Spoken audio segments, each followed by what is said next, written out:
ओम नमो भगवते वासुदेवाय नमः। आज हम कार्तिक मास महात्म के 25वें अध्याय की कथा का श्रवण करेंगे। सूत जी कहते हैं, दैत्य गुरु शुक्राचार्य ने राजा बलि को बौने ब्रह्मचारी के रूप में भगवान के आने का कारण बतलाते हुए कहा, राजा बलि, तुम्हारा राज्य प्राप्त करने के लिए ही अदिति के गर्भ से जन्म लेकर भगवान विष्णु स्वयं इस रूप में तुम्हारे यज्ञ में आए हैं।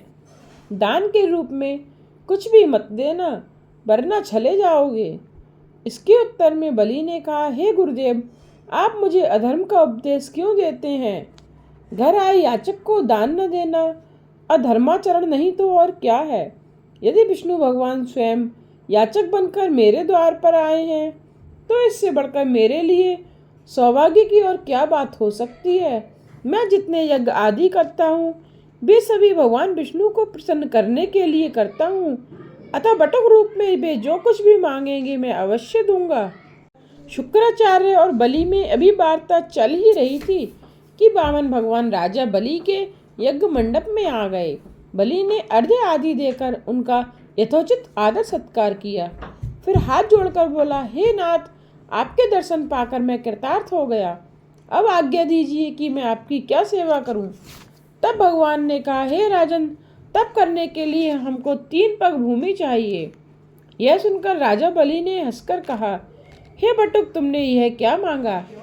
कुछ धन, ग्राम, शहर, हाथी तथा घोड़े आदि मांगे होते।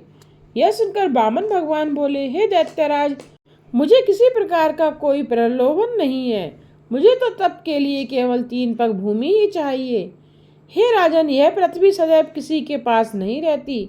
सारी पृथ्वी को भोगने वाले मानदाता जैसे राजा आज कहाँ हैं? अतः मुझे अधिक लोभ नहीं, मात्र 3 पग भूमि ही चाहिए। चंचल लक्ष्मी को यज्ञ और दान आदि में लगाकर तुम्हारी तरह जो अपना मार्ग सुधारते हैं वे धन्य हैं। भूमि दान से उत्तम ना कोई दान हुआ है, ना कोई आगे होगा। अतः हे दानवीर राजा, मुझे मात्र 3 पग भूमि दे दीजिए। भगवान विष्णु ने राजा बलि को समझाते हुए आगे कहा, हे राजा बलि, इस संबंध में मैं तुम्हें एक प्राचीन इतिहास सुनाता हूँ। ध्यान पूर्वक सुनो। पहले ब्रह्मा कल्प में बद्मति नाम का एक दरिद्र ब्राह्मण रहता था। उसके श्रुता, सिंधु, यशोमती, शोभा, कामिनी तथा मालिनी नामक 6 स्त्रियां तथा अनेक पुत्र थे। जब दरिद्रता के कारण सभी भूख से अत्यंत दुखी हो गए, तब वह ब्राह्मण सकुटुंब कौशाम्बी नामक नगरी में चला गया। वहां जाकर भद्रमती ने सुघोष नामक एक धनी ब्राह्मण से 5 पग भूमि मांगी, जो उसने दे दी। इसी 5 पग भूमि के दान के कारण उस सुघोष नामक ब्राह्मण को विष्णु का परम पद प्राप्त हुआ। तत्पश्चात एक अन्य ब्राह्मण के मांगने पर भद्रमती ने वह दान में मिली हुई 5 पद भूमि उसे दान में दे दी। इससे भद्रमती को मोक्ष की प्राप्ति हुई। इसी कारण कहता हूँ कि हे राजन, मुझे भी 3 पग भूमि दे दो, जिससे उसे किसी को देकर मैं भी मोक्ष का साधन प्राप्त कर सकूं।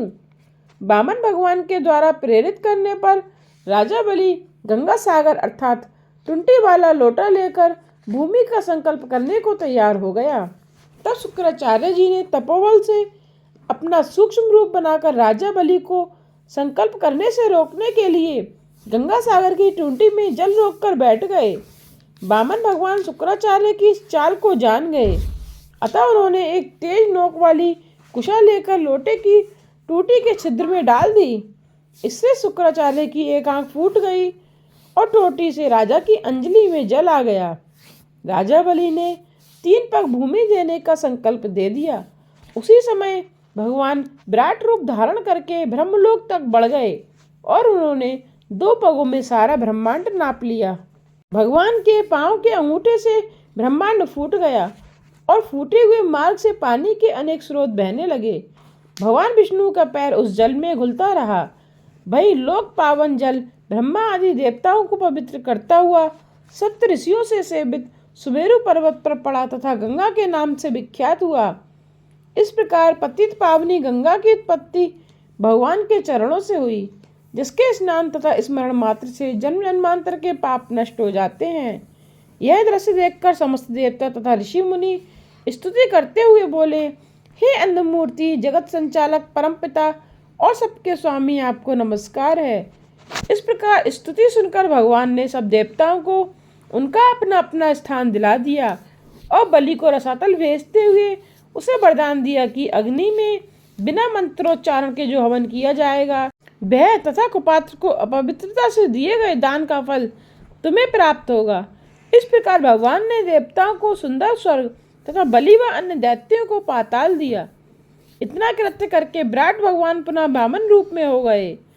तब समस्त देवताओं तथा ऋषि मुनियों ने भगवान की पुनः स्तुति की। इससे आगे की कथा के श्रवण आप अगले अध्याय में कीजिएगा।